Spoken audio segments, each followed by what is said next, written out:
In football, a triple threat man excels in running, passing, and kicking. He's a triple threat to the opposition. For 1971, Plymouth Satellite presents a somewhat similar threat to competition with its all-new individually styled cars. There's a new sporty two-door hardtop series on a 115-inch wheelbase, a sleek family-size four-door sedan series on a 117-inch wheelbase, plus a roomy new station wagon series, also on a 117-inch wheelbase. This marketing approach satisfies three different types of buyers without compromising styling or design. Hardtops have a low performance look. Sedans are designed for family roominess. Wagons are sized to haul more cargo than competition. With Ford's Torino, one body style is used for both hardtops and sedans. It's a compromise design. Hardtop buyers suffer with sedan-type styling. Sedan buyers suffer with hardtop roominess.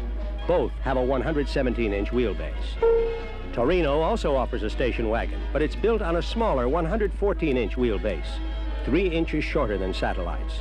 That's a step in the wrong direction for wagons. For 1971, Ford has discontinued the Falcon and Fairlane names. Torino is now the low line and Torino 500 the high line. The Torino 500 series lines up with Satellite Sebring and Satellite custom models. Look at the difference in front styling between the Sebring and Torino 500 two-door hardtops. Sebring, all new. Torino, carryover styling. Sebring's loop bumper gives the front a performance look, like the scoop for a jet engine, and the rugged bumper protects all around. Torino 500's bumper protects below the grille only. Fenders are unprotected above. Sebring has big performance contours over the front and rear wheels, sculpturing that transmits a look of power and motion. Torino 500's carryover styling has only gradual body contours, looks rather tame by comparison. Sebring's rear bumper is twice as deep as Torino's, gives more protection, and Sebring's tail lights are mounted within the bumper. Torino's tail lights are more vulnerable above. Hit the brakes in Sebring and 8 lights illuminate the rear. In Torino, only 6 light up. 2 are reflectors. Satellite's triple side marker lights and reflectors are much more visible and provide distinctive side identification. Torino has single units. Torino's fender end caps have seams that detract from the car's appearance. Sebring's smooth new styling eliminates these end caps.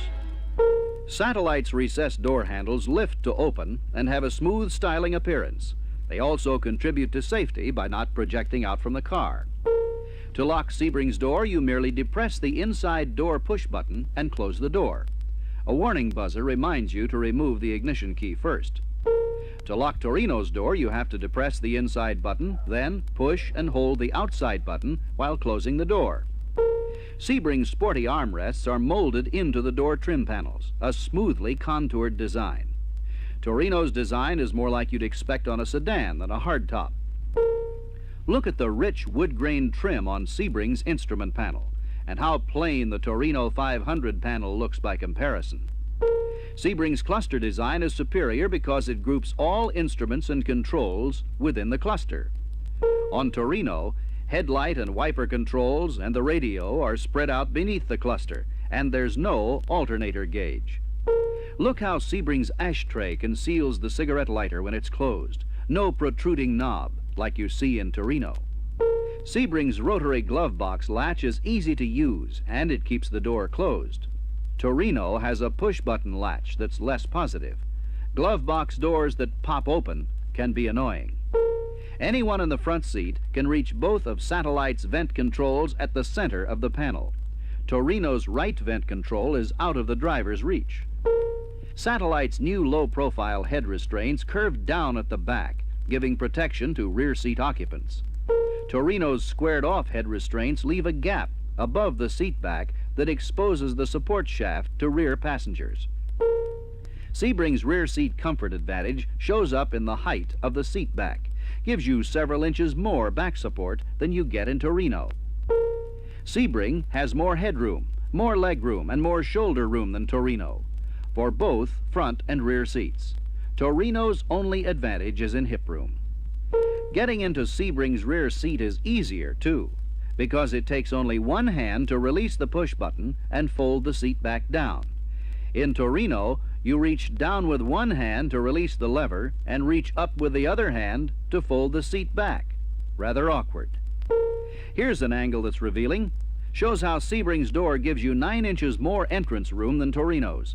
Makes it easier getting in or out of either seat. Both Sebring and Torino offer racing-styled mirrors, but Sebring's mirror is almost 1/3 wider, giving the driver a wider and safer view to the rear. Sebring's flush door latch design shows extra care in engineering details. Torino's latch works okay, but it sticks out into the doorway and is more apt to catch on something. Here's another revelation.